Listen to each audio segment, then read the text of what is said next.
Hello everyone, welcome to Parvati's kitchen. ఈ రోజు మన పార్వతీస్ కిచెన్ లో రవ్వ లడ్డూలు ఈజీగా 15 నిమిషాల్లో ఎలా ప్రిపేర్ చేసుకోవాలో ఈ వీడియోలో చూసేద్దామా. చాలా తక్కువ ఇంగ్రీడియంట్స్, ఇంకా ప్రాసెస్ అనేది చాలా అంటే చాలా సింపుల్ అండి. ఎవరు కూడా చెప్పని విధంగా ఈ వీడియో మీకు చాలా సింపుల్ గా చేసి చూపిస్తున్నానండి. చాలా టేస్టీగా ఉంటాయి, క్విక్ గా కూడా అయిపోతాయి అన్నమాట.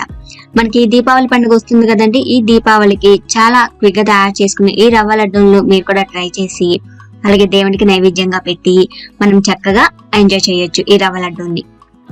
అయితే దీని ప్రాసెస్ లోకి వెళ్ళిపోదామా. చాలా సింపుల్ గా టేస్టీగా ఉండే రవ్వ లడ్డూల ప్రాసెస్ ఇప్పుడే చూసేద్దాం. ముందుగా ఈ రవ్వ లడ్డూల కోసం నేను ఇక్కడ చూస్తున్నారు కదా, ఒక అరకప్పు ఇంట్లో కాచిన నెయ్యి మాత్రమే తీసుకున్నానండి. మీ దగ్గర నెయ్యి అనేది అవైలబుల్ గా లేకపోతే బయట తెచ్చుకున్న నెయ్యి కూడా యూజ్ చేయొచ్చు. నేను ఇక్కడ ఒక అరకప్పు వరకు నెయ్యి అనేది యాడ్ చేశాను. ఈ అరకప్పు నెయ్యి చక్కగా కాగిన తర్వాత 2 టేబుల్ స్పూన్ల వరకు జీడిపప్పు పలుకుల్ని యాడ్ చేశాను. అలాగే కట్ చేసుకున్న ఎండు కొబ్బరి పలుకులు అన్నమాట. చాలా చిన్నగా కట్ చేసుకోవాలండి, తురుము కాకుండా ఇలా కొబ్బరి ముక్కల్ని చిన్నగా కట్ చేసుకుని యాడ్ చేసుకోండి. తినడానికి టేస్ట్ చాలా బాగుంటుంది. చక్కగా వేయించుకున్న తర్వాత కరకరలాడుతూ ఉంటుందన్నమాట. చూసారు కదండి, ఈ విధంగా లో ఫ్లేమ్ లో ఎర్రగా వేయించుకోవాలి. ఇలా వేయించుకున్న డ్రై ఫ్రూట్స్ ని తీసేసి ఒక ప్లేట్ లో పక్కన పెట్టుకోవాలి. అలాగే సేమ్ అదే పాన్ లో నెయ్యి అనేది చక్కగా కావాలంటే ఇంకా వేసుకోవచ్చండి. నేను వేసిన నెయ్యి అనేది సరిపోతుంది అనమాట. ఇక్కడ నేను 1 కప్పు వరకు మనం ఉప్మా చేసుకుంటాం కదండి, బొంబాయి రవ్వ, సన్న రవ్వ తీసుకోవాలి. నేను ఇక్కడ 1 కప్పు వరకు తీసుకున్నానండి. గ్రామ్స్ లో చెప్పాలంటే 200 గ్రాములు ఉంటుందన్నమాట. సేమ్ అదే నెయ్యిలో వేసేసి లో ఫ్లేమ్ లో మాత్రమే చక్కగా 10 నిమిషాలు వేయించుకోవాలి.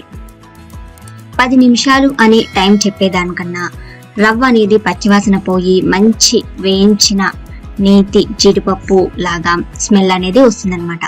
సో అలా మంచి స్మెల్ వచ్చేంత వరకు చక్కగా ఒక 10 నిమిషాల పాటు లో ఫ్లేమ్ లో మాత్రమే దగ్గరుండి ఫ్రై చేసుకోవాలండి. ఈ రవ్వ వేపడం అనేది చాలా ఇంపార్టెంట్ అండి రవ్వ లడ్డూలకి. సో దగ్గరే ఉండి ఒక 10 నిమిషాల పాటు ఈ విధంగా వేయించుకోవాలి. ఇలా వేయించుకున్న రవ్వలో స్టవ్ ఆఫ్ చేసేసి నేను ఇక్కడ పంచదార వేసేసానండి. ఆ క్లిప్ అనేది మిస్ అయింది. సో కప్పు రవ్వకి 3/4 కప్పు పంచదారని కంపల్సరీ యాడ్ చేయాలి. ఇక్కడ కాచి చల్లార్చిన పాలనేవి ఒక 2 టేబుల్ స్పూన్ల వరకు యాడ్ చేశానండి. మనం ఇక్కడ వేడి మీదే పంచదార వేసేసాం కాబట్టి పాలనేవి ఎక్కువ పట్టవు. ఆ వేడికి పంచదార కరిగి కొంచెం మెల్ట్ అయిపోతుందండి. ఆ మెల్ట్ అయిపోయి కొంచెం వాటర్ లా తయారవుతుంది కదా. సో నాకు ఇక్కడ పాలు అనేది అసలు ఎక్కువ పట్టమండి. కప్పు రవ్వకి 3/4 కప్పు పంచదార వేసేసి ఒక 2 టేబుల్ స్పూన్లు పాలు వేసేస్తే చూసారు కదా, ఇలా చక్కగా ముద్దలాగా తయారైంది నాకు. ఈ ప్రాసెస్ అంతా వేడిగా ఉండగానే చేసేసుకోవాలండి, చల్లారనివ్వకూడదు. సో ఇలా ముద్దలాగా తయారైన తర్వాత చక్కగా యాలక్కాయల పౌడర్ ఒక 1/2 టేబుల్ స్పూన్ వేసుకోవాలి. వేయించుకున్న ఇంగ్రీడియంట్స్ అన్ని, డ్రై ఫ్రూట్స్ అన్ని వేసేసుకో ఒకసారి బాగా కలుపుకోవాలి. వేడివేడిగానే ఉండగానే మనం లడ్డూలు చుట్టేసేసుకోవాలండి. ఇలా కలిపేసేసి మిశ్రమాన్ని మొత్తం అంతా పంచదార మొత్తం కరిగిపోయి ఉంటుంది. మొత్తం మెల్ట్ అవ్వకుండా చక్కగా పలుకు ఉండాల్సిన చోట పలుకుగా, కరగాల్సిన పంచదార కరిగిపోయి చాలా చక్కగా ఉంటుందండి ఈ మిశ్రమం అనేది. మనం పంచదార పౌడర్ చేయాల్సిన అవసరం లేదు. సగం పంచదార పౌడర్ చేసి సగం పంచదార వేయాల్సిన అవసరం, ఇలా ప్రాసెస్ ఏమీ లేదండి. సో వేడి రవ్వలో కప్పు రవ్వకి 3/4 కప్పు పంచదార వేసుకుంటే చక్కగా స్వీట్నెస్ అనేది సరిపోతుంది. స్వీట్ ఎక్కువ తినే వాళ్ళైతే కప్పు వరకు కూడా యాడ్ చేసుకోవచ్చు. నేను వేసిన 3/4 కప్పు పంచదార చక్కగా స్వీట్ అనేది సరిపోతుంది అనమాట. చూసారు కదండి, చేతికి నెయ్యి అనేది అప్లై చేసుకుని చక్కగా మనకు నచ్చిన సైజులో ఉండలు అనేవి చుట్టుకోవాలి. ఎంత తేలిక ప్రాసెస్ చూసారు కదండి. మనం డ్రై ఫ్రూట్స్ వేయించుకోవడం, నెయ్యిలో తీసుకుని పక్కన పెట్టుకోవడం, సేమ్ అదే నెయ్యిలో రవ్వని చక్కగా దోరగా వేయించేసేసుకుని ఆ రవ్వలోనే పంచదార, యాలకుల పౌడర్, డ్రై ఫ్రూట్స్, పాలు ఇవన్నీ వేసేసేసి ఉండలు చుట్టేసుకోవడం. చాలా సింపుల్ ప్రాసెస్ కదండి. మరి మీరు కూడా ఈ ప్రాసెస్ లో ఒకసారి ట్రై చేసి చూడండి. చాలా సింపుల్ గా అయిపోతుంది, మనకి పెద్ద శ్రమ అనిపించదండి.